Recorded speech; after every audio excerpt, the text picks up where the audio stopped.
स्वागत करता हूं आप सभी लोग को फिर से मैं अपना YouTube चैनल पर। तो वीडियो को लास्ट तक बने रहिएगा। और हाँ, अगर आप मेरे चैनल पर नए आए हैं तो हमारे चैनल को जो सब्सक्राइब करके बेल आइकन को दबा लीजिएगा, जिससे मैं जब भी वीडियो आपको डालूंगा सबसे पहले आपको नोटिफिकेशन देखने के लिए मिलेगा। तो चलिए वीडियो को स्टार्ट करता हूँ। भारतीय स्वतंत्रता संग्रामों के नायकों में से एक और लाल बाल पाल की तिगड़ी के मशहूर नेता लाला लाजपत राय का जीवन आज भी युवा पीढ़ी के लिए प्रेरणा का स्रोत बना हुआ है।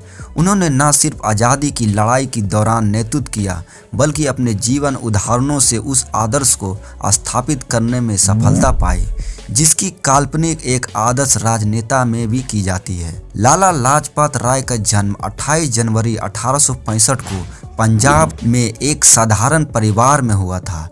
उनके पिता लाला राधा कृष्ण एक अध्यापक रहे। इसका प्रभाव लाजपत राय पर भी पड़ा। शुरुआती दिनों में से ही एक मेधावी छात्र रहे और अपनी स्कूली शिक्षा पूरी करने के बाद वकालत की ओर रुख कर लिया। वो एक बेहतरीन वकील बने और कुछ समय तक वकालत भी की, लेकिन जल्द ही उनका मन इस काम से उचट गया। अंग्रेजों की न्याय व्यवस्था के प्रति उनके मन में रोष पैदा हो गया। उन्होंने उस व्यवस्था को छोड़कर बैंकिंग का रुख किया। उस समय तक भारत में बैंक कोई बहुत अधिक लोकप्रिय नहीं थे, लेकिन उन्होंने इस चुनौती की तरह लिया और पंजाब नेशनल बैंक तथा लक्ष्मी बीमा कंपनी की स्थापना की। दूसरी तरफ वो लगातार कांग्रेस के माध्यम से अंग्रेजों की खिलाफत करते रहे। अपनी इस गर्म स्वभाव के कारण इन्हें पंजाब केसरी का उपाधि से नवाजा गया। बाल गंगाधर तिलक के बाद वे उन शुरुआती नेताओं में से थे जिन्होंने पूर्ण स्वराज की मांग की। पंजाब में वो सबसे लोकप्रिय नेता बनकर उभरे। शिक्षा के क्षेत्र में उनकी दूसरी महत्वपूर्ण उपलब्धि लाहौर के डीएवी कॉलेज रहा। उन्होंने इस कॉलेज के तब के भारत के बेहतरीन शिक्षा केंद्र तब्दील कर दिया। यह कॉलेज उन युवाओं के लिए वरदान साबित हुआ जिन्होंने असहयोग आंदोलन के दौरान अंग्रेजों द्वारा संचालित कॉलेज को दत्ता बत्ता दिया था। डीएवी कॉलेज में उनमें से अधिकांश शिक्षा की व्यवस्था की और भारतीय राष्ट्रीय कांग्रेस से जुड़ना लाला जी का जीवन का सबसे महत्वपूर्ण घटना थी। 1888 में कांग्रेस का वार्षिक अधिवेशन इलाहाबाद में हुआ। यह पहला अवसर था जब लाला लाजपत राय का इस संगठन में जुड़ने का अवसर मिला। 1907 में लाला लाजपत राय का नेतृत्व में किसानों ने अंग्रेज सरकार के खिलाफ आंदोलन शुरू कर दिया। अंग्रेज सरकार ऐसा ही मौके की तलाश में थी और उन्होंने लाला जी को न सिर्फ गिरफ्तार किया बल्कि उन्हें देश से निकाल देते हुए बर्मा के मॉडल जेल में कैद कर दिया गया। लेकिन सरकार का ये दबदबा उल्टा पड़ गया और लोगों सड़क पर उतार आए।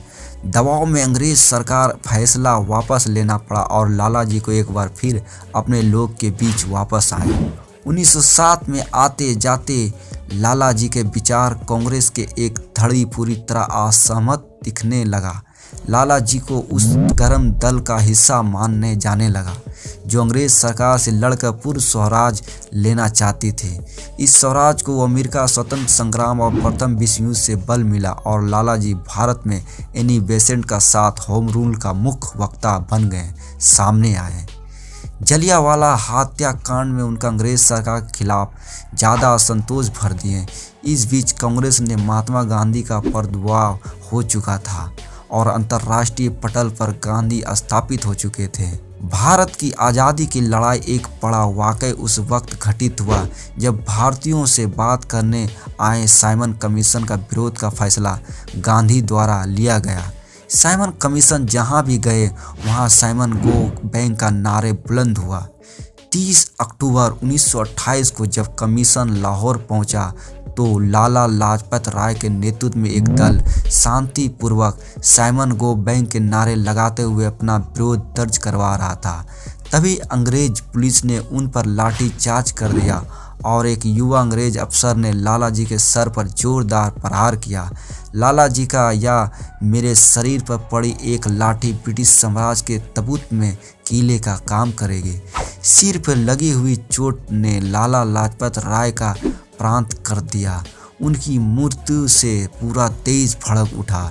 इस क्रोध के परिणाम स्वरूप भगत सिंह, शिवराम राजगुरु और सुखदेव थापर ने अंग्रेज पुलिस अधिकारी सैंडर्स की हत्या की और फांसी के फंदे से झूल गया। लाला लाजपत राय भारतीय स्वतंत्र संग्राम के उन सेनानियों में से एक रहे जिन्होंने अपने सब कुछ देश को दे दिया। उनका जीवन ढेर सारे कष्ट और संघर्ष की महाकथा है जिसे आने वाली पीढ़ियों युगों तक कहती और सुनती रहेगी।